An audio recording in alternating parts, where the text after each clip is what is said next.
नमस्कार दोस्तों, मैं doctor Vikram Sharma, consultant arthroscopic surgeon, Sportsmed Fortis Escorts hospital Jaipur. तो दोस्तों, आज हम बात करने वाले हैं एक सवाल के बारे में जो कि हमारे एक व्यूअर के द्वारा पूछा गया है। और वो सवाल ये है कि ACL सर्जरी के बाद में क्या इम्प्लांट्स को निकालना पड़ता है। तो दोस्तों, जैसे कि हम लोग पहले की वीडियोज़ में बात कर चुके हैं कि स्टैंडर्ड रूप से मतलब अधिकतर केसेस में ACL के अंदर 2 इम्प्लांट का उपयोग किया जाता है। जांघ की हड्डी फीमर के साइड में एक बटन का उपयोग किया जाता है। बटन एक फिक्स लूप बटन हो सकता है या फिर एक एडजस्टेबल लूप बटन हो सकता है। इसी तरह जो टीबिया होती है, मतलब जो पैर की हड्डी होती है, उसमें जो प्रयोग किया जाने वाला इम्प्लांट होता है वो या तो बायोअब्जॉर्बेबल हो सकता है, मतलब कि जो खुद पिघलने वाला स्क्रू हो सकता है, या फिर वो एक धातु का या मेटल का स्क्रू भी हो सकता है। तो विशेष रूप से ये सवाल हमारे एक व्यूअर द्वारा पूछा गया है कि क्या इंडो बटन को ACL सर्जरी के बाद में निकालने का ज़रूरत पड़ता है और किन किन परिस्थितियों में ये निकाला जाना आवश्यक होता है। यदि नहीं निकाला जाए तो उससे क्या हानि हो सकती है, और मुझसे इस विषय में मेरे एक्सपीरियंस के बारे में भी पूछा गया है। तो दोस्तों, सबसे पहले मैं आप लोगों को ये बताना चाहता हूँ कि विश्व में जो अधिकतर एंटी क्रूशिएट लिगामेंट की सर्जरी होती है उसमें इन्हीं 2 इम्प्लांट का उपयोग किया जाता है। आप बोल सकते हैं कि लगभग 70 से 80% केसेस के अंदर फीमोरल साइड में एंडो बटन और टीबल साइड में एक स्क्रू का उपयोग किया जाता है। जहाँ तक इंडो बटन का सवाल है, शुरुआती दिनों में ये जो बटन होते थे ये स्टील के बनाए जाते थे, बट बहुत समय से ये जो इंडो बटन होते हैं ये बहुत ही उच्च क्वालिटी टाइटेनियम के बनाए जाते हैं। इवन यदि आप लोकल इम्प्लांट भी यूज़ करते हैं, मतलब किसी बहुत ही एवरेज इंडियन कंपनी का भी इम्प्लांट यूज़ करते हैं, तो उन केसेस के अंदर भी जो इंडो बटन होता है वो अधिकतर टाइटेनियम का ही होता है। दोस्तों, टाइटेनियम एक ऐसी धातु होती है जो कि MRI जिसके साथ में किया जा सकता है, और इन केसेस के अंदर आपको MRI करवाना काफ़ी सेफ होता है। तो दोस्तों, मैं आप लोगों को ये भी बताना चाहता हूँ कि ये जो इंडो बटन होता है ये टाइटेनियम का एक बहुत ही छोटा बटन होता है, 8 मिलीमीटर 9 मिलीमीटर, इससे ज़्यादा इसका साइज़ अधिकतर केसेस में नहीं होता है।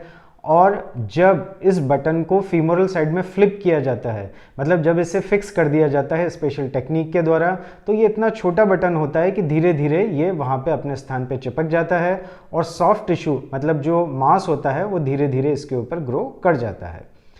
तो इस सवाल का सीधा सा जवाब ये है कि अधिकतर केसेस में एंडो बटन को सर्जरी के बाद में निकालने का आवश्यकता नहीं पड़ता। ये टाइटेनियम का बटन होता है, इसलिए शरीर में किसी किस्म का ये नुकसान नहीं पहुंचाता है।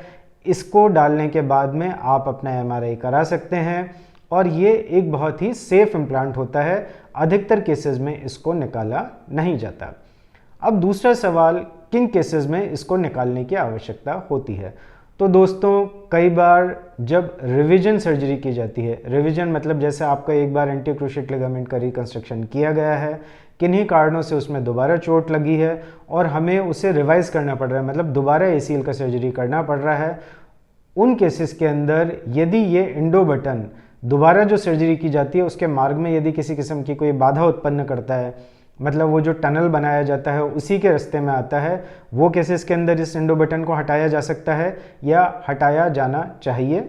या फिर दूसरी अवस्था ये होती है कि किसी कारण से दुर्भाग्यवश यदि कोई इन्फेक्शन हो जाता है, तो इन्फेक्शन के केसेस में जो हमारे इम्प्लांट होते हैं वो एक तरह से जो बैक्टीरिया होते हैं उनके लिए नाइडस का काम करते हैं, मतलब ब्लड हमारे उन मेटालिक इम्प्लांट तक नहीं पहुंच पाता, तो जो भी एंटीबायोटिक दी जाती है वो डेफिनेटली इन इम्प्लांट के ऊपर असर नहीं करती।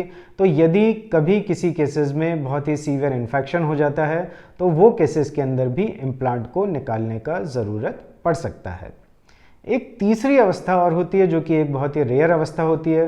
दोस्तों, कई बार यदि टनल पोजीशनिंग प्रॉपर नहीं है, मतलब टनल गलत बनी है ACL की, और वो इम्प्लांट बार बार अड़ रहा है, अटक रहा है किसी जगह पे, कई बार बहुत ज़्यादा गलत डायरेक्शन में टनल यदि बनाई जाती है और वो पटेला के नीचे अड़ने लग जाता है, तो वो केसेस के अंदर भी बटन को निकालने का आवश्यकता पड़ सकता है।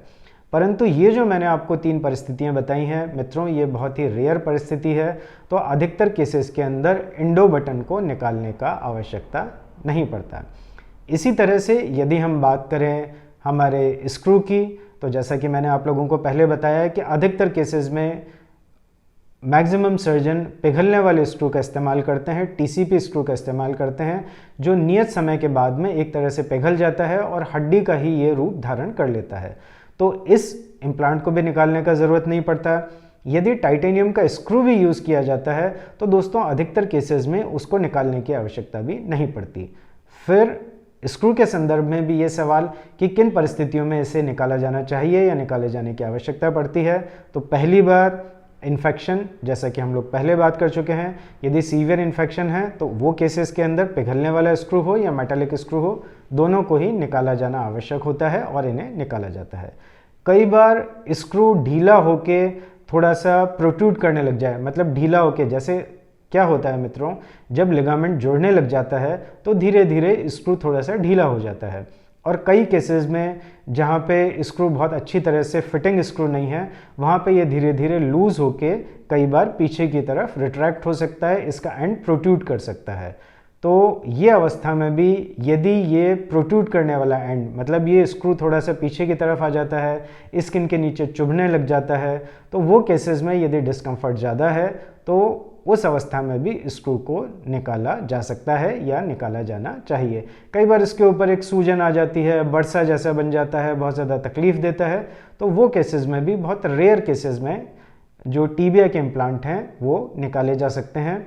इसी तरह से कई बार सर्जरी के अंदर एक सुचर पोस्ट का उपयोग किया जाता है। दोस्तों सुचर पोस्ट एक एडिशनल स्क्रू होता है। कई बार ACL के लिगामेंट को एक एडिशनल स्ट्रेंथ देने के लिए हमारी जो पैर की हड्डी होती है टीबिया, उसके ऊपर इस स्क्रू पोस्ट का उपयोग किया जाता है। और स्क्रू पोस्ट को भी यदि ये अपने स्थान पर चुभने लगती है, कोई इन्फेक्शन होता है, तो इसको निकालने का ज़रूरत पड़ सकता है।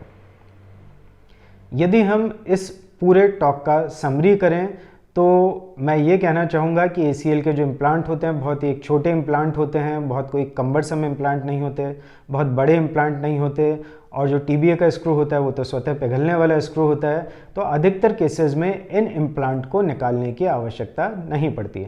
हमारे एक दर्शक का ये कहना है कि उसे थोड़ा सा साइकोलॉजिकली ये लगता है कि उसके शरीर में एक इम्प्लांट पड़ा हुआ है। तो दोस्तों सिर्फ एक इस कारण से इम्प्लांट को निकलवाने के लिए नहीं जाना चाहिए, स्पेशली इंडो बटन को, क्योंकि इंडो बटन को डालना तो काफ़ी आसान होता है, मतलब हम उसे आर्थ्रोस्कोपी की मदद से जोड़ के अंदर से उसको एक तरह से डालते हैं, परंतु निकालना जोड़ के अंदर से उसको संभव नहीं होता। निकालने के लिए जोड़ को एक तरह से बाहर से खोला जाता है। तो यदि इंडो बटन कोई कष्ट नहीं दे रहा, कोई इन्फेक्शन नहीं है, कोई ऐसा इंडिकेशन नहीं है, तो इंडो बटन से घबराने की बिल्कुल भी आवश्यकता नहीं है। बहुत ही छोटा इम्प्लांट होता है और शरीर में एक तरह से ये जो हमारी फीमर जांघ की हड्डी होती है उससे चिपक जाता है और किसी किस्म का कष्ट नहीं देता। तो दोस्तों मैं उम्मीद करता हूँ कि इस तरह से आपको अपने सामान्य सवाल का जवाब मिल चुका होगा कि आपको ACL सर्जरी के बाद में इम्प्लांट को निकालने का ज़रूरत पड़ता है या नहीं पड़ता, या उसे निकाला जाना चाहिए या नहीं निकाला जाना चाहिए। फिर भी आपके मन में यदि कोई क्वेरी है तो आप नीचे दिए कमेंट बॉक्स में डाल सकते हैं, या फिर आप हमारी WhatsApp हेल्पलाइन 9587077444 पे संपर्क भी कर सकते हैं। दोस्तों इसके साथ में मैं आप लोगों को ये भी बताना चाहूँगा कि वर्तमान में स्पोर्ट्स मेडिसिन विभाग फोर्टिस एस्कॉट हॉस्पिटल जयपुर के द्वारा एक बहुत ही उपयोगी कैंपेन आप लोगों के लिए रन किया जा रहा है, that is free from joint disease and sports injury campaign. और इस कैंपेन के अंतर्गत आप इसी WhatsApp हेल्पलाइन 9587077444 पर अपना MRI हम लोगों से शेयर कर सकते हैं और हमारी टीम आप लोगों को डेफिनेटली रिस्पॉन्ड करेगी, आपकी बीमारी के बारे में आपसे बात करेगी। कुछ बहुत ही उपयोगी जो डाउनलोडेबल रिसोर्सेज हैं, कुछ बुकलेट हैं जो हमने आप लोगों के लिए बनाई हैं, उससे आप डाउनलोड कर सकते हैं। और यदि किसी परिस्थिति में आप लोगों को सर्जरी की आवश्यकता पड़ती है तो वर्तमान समय में Fortis Escort hospital Jaipur sports medicine विभाग के द्वारा काफ़ी इकोनॉमिकल पैकेजेस भी लॉन्च किए गए हैं। इन सब की जानकारी भी आप इस टॉक के नीचे दिए गए लिंक से प्राप्त कर सकते हैं या फिर हमारी WhatsApp हेल्पलाइन के थ्रू ये प्राप्त कर सकते हैं। तो दोस्तों इस वीडियो को देखने का धन्यवाद। Stay happy, stay fit, thank you.